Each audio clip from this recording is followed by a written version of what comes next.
Know what it is. Back to the live, Stevie B. Back to the Matrix, Boston. Y'all know what it is. Time for this breakdown of last night's game. Ridiculous. The Hawks came out gunning. Lou Williams, why has he been a backup his whole career? Why has he been a six-man his whole career? Simply because he's pure offense off the bench. That team played at their best last night, even without Trey. And we'll get into everybody's individual accomplishments in that game. Hopefully Giannis isn't too hurt. Hopefully it's just a bit of a hyperextension and something that he can heal. He's probably gonna have to wear that brace on that if he's even gonna be able to play the next game. With the playoffs being 2-game turnarounds, it's really tough to say. I've had that happen before. That shit doesn't always feel better than 2 years. So let's start with the fact that off rip, Williams and Bogdanovich were hitting everything. Williams had 21 on 9 shots. Literally 9 made shots. The man had 21. Without even blinking, he could have shot plenty more. I think he made a point to come out and give that team confidence because they could have easily faded without Trey. Easily. And I think that's what Williams gave them was confidence. Bogdanovich went out playing with confidence. And their contributions on the offensive end were consistent the entire game. You couple that with the fact that Herter and Gallinari were hitting their shots when they needed to, or they were clutch the entire game. Gallinari especially, that dude was clutch at the beginning of the game. Their energy, all of that shot making in the first half is what blew the doors open and made this a game. I believe it was tied at one point, 22-22. Even after the Hawks, busted out to a large lead, and they grew that lead even larger. They busted out another lead on them. They were playing, tenaciously defensively, and I don't know what the hell the Bucks did. I don't know if the Bucks just assumed. The Bucks played like they thought they could roll over, especially when you consider the fact that Trey wasn't going to play tonight. I don't know what the Bucks just expected tonight. They looked good in terms of the fight they had to, come back in the first quarter, but even well before Giannis went out, the Bucks were given a problem because the Hawks were doing what they can do on any given night, and that's everyone hitting shots. Williams and Bogdanovich has been, struggling lately, and he's a 20-point guy. He can drop 18 to 20 like it's nobody's business. Great fantasy player I had a couple years ago. What was it last year? Williams, everyone know about Lemon Pebble Lou. Everyone knows that man can drop bombs. Those two were balling last night. That's what I'm going to say. You couple that with Herter and Gallinari being clutch. Gallinari hit a couple clutch, and I call him clutch because when you go ahead and pull up the way he did twice in the first half and drain him, one from deep, he knew he was on, and it added to that intimidation of them being able to shoot the lights out the ball at their best. So you got to give it to Gallinari for draining those and having the confidence to shoot. And there was a confidence in that team. And it started on the defensive end. Collins was more of a defensive factor. Was more of a defensive factor this game than he was an offensive factor. Capella played, you could see how tough and active he was on both ends of the floor.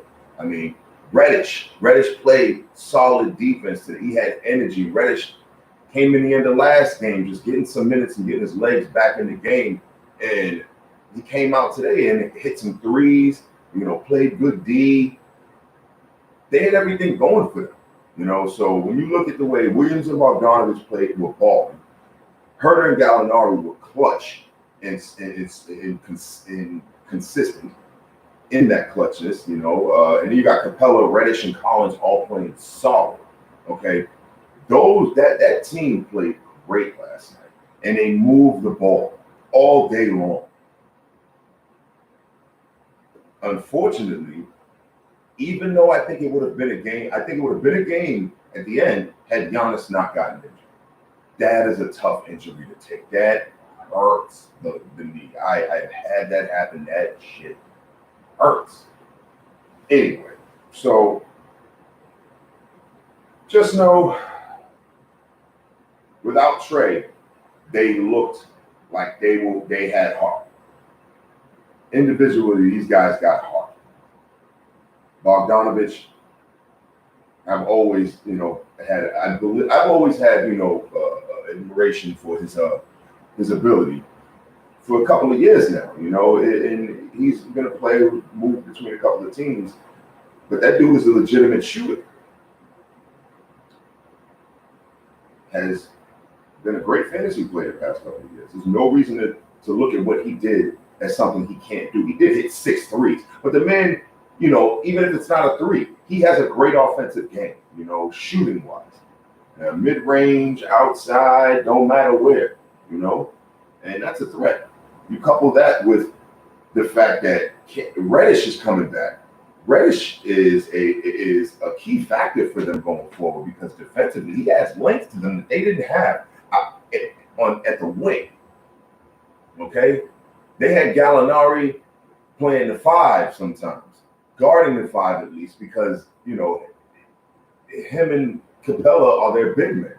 Collins can guard 4s and 5s, but in the league of smaller 4s and 5s, but Reddish is really that wing defender that can play on Giannis, but also really play on Jesus Christ. Oh my God, Middleton, Chris Middleton. So I liked what I saw from Reddish last night. It was an improvement from where he, the energy he showed, even though they were losing by a ton in the previous game 3. He's got a contribution to make, and he hit 2 corner threes too.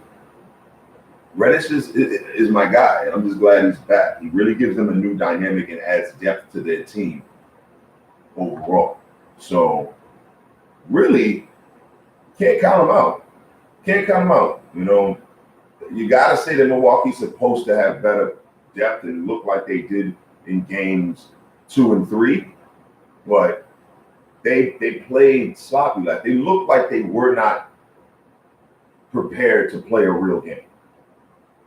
When Giannis is shooting the air balls in the first quarter, and you just got the light shot out of you for the most part in the first half. What does that tell you? I think the Hawks tried. The Hawks played a different lineup. When you have Lou out there, it's a whole different thing. It's not Trae. Lou's a better shooter. I mean, I'm not saying Trae can't shoot, but Lou's he's known to knock it down. Lou's not playing. And I'm not saying Trae's playing. Trae has a lot more shake and bake going to the hole and shiftiness and smoothness going to the hole, but Lou is just Lou. He's all about that work. And Bogdanovich was on his game. Gallinari played like Gallinari from the Nuggets. Like the dude is offensively gifted, and he's a little bulkier now than he used to be. So he's able to play some good defense on some big guys. Essentially, I'm looking at the Hawks' length way different now than I did at the beginning of the series, just because of with Cam Reddish being back and with Gallinari being an outside shooter who's bulkier than he used to be, but has some length. I'm not saying he's the greatest and quickest defender, and you already have Clint Capella. They got something that they can work with now, and they can play defense with a purpose. And that's really all I'll say about that. I mean, it's too bad Giannis got injured. It's too bad. Healing energy to him, man. That dude, oh man, I hope he gets this. Yeah, healing energy to Giannis. I want to see a real series. I want to see what's really going to happen. But, he's going to be hobbled on that thing, regardless. he's going to have to play more. He's going to have to slow the game down. Maybe play his back to the ball. We'll see. We'll see if he's even available next game. Or play his back to the basket, excuse me. We'll see if he's available next game. I don't know, man. But ultimately, that was a good game last night from the Hawks. That was an amazing game. Everyone was hitting their shots. And there's nothing else I can say. The Bucks looked unprepared for what they had to throw at them. It was definitely not the same thing they had been seeing or they had prepared for. Because with Trey in there, the lineup is smaller. So I don't know what else to say. And the Hawks found another depth piece in Reddish available now. So we'll go there with that, and hopefully, tonight's going to be a crazy matchup. Who knows what's going to happen? Is Kawhi going to play? Probably not, because it seems to be no word on anything. When there's no word on Kawhi, I don't expect him to play. Period. At this point, the Suns don't want no parts of Game 7. Finish him tonight. Everyone's got to be on, hitting tonight. Bridges has got to step his defense up. Ayton has to play a long game. I'm sorry. I know big men, they don't want to get him injured, but they got to put him in there. They cannot let Boogie come in and cook Sarge the way they did last week. And hopefully Chris Paul's not hobbled, but they got to move the ball. They got to move the ball. Booker cannot hold the ball for as long as he does. Sometimes. It's got to be a moving the ball type of situation. It's got to be a team game, okay? Because Booker can go out and score 40, but unless two other guys drop 20, then they have a problem. Ayton's going to give you 15 to 20, 10 to 18 rebounds. You know what you're getting from Ayton, and I think they need to utilize what they had in Ayton, because I don't think the Clippers want any parts of that.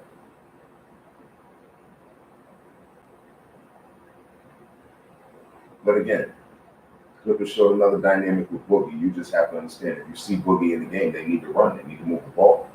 They need to, you can't let Boogie camp in the paint or camp around, the paint area. You can't play that slow down game, Chris Paul, all the time, especially when Ayton's not in the game. Hey, you got the young guys. They got to move the ball. Role plays. They got to move the ball. It cannot be a game where Chris Paul is methodically playing, possession by possession by possession.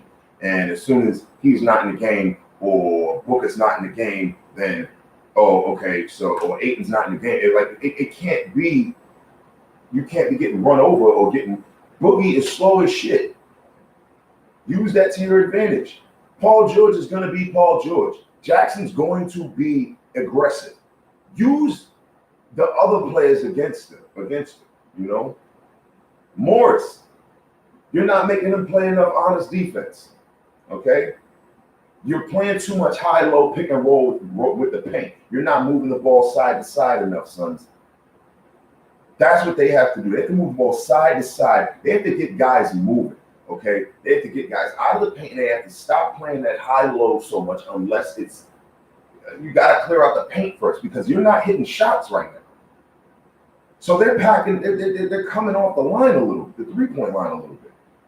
And you're going high-low, Chris Paul, pick and roll, that's beautiful. Book, pick and roll, but they know you're trying to get into the paint. And you're not making shots. And Book has been off on his passes from that driving kick. It was off on his passes the past 2 games. I'm not going to say he was consistent on his driving kick, but they know where you're going at that point. Meanwhile, the Clippers are spreading you out. So you gotta make them work.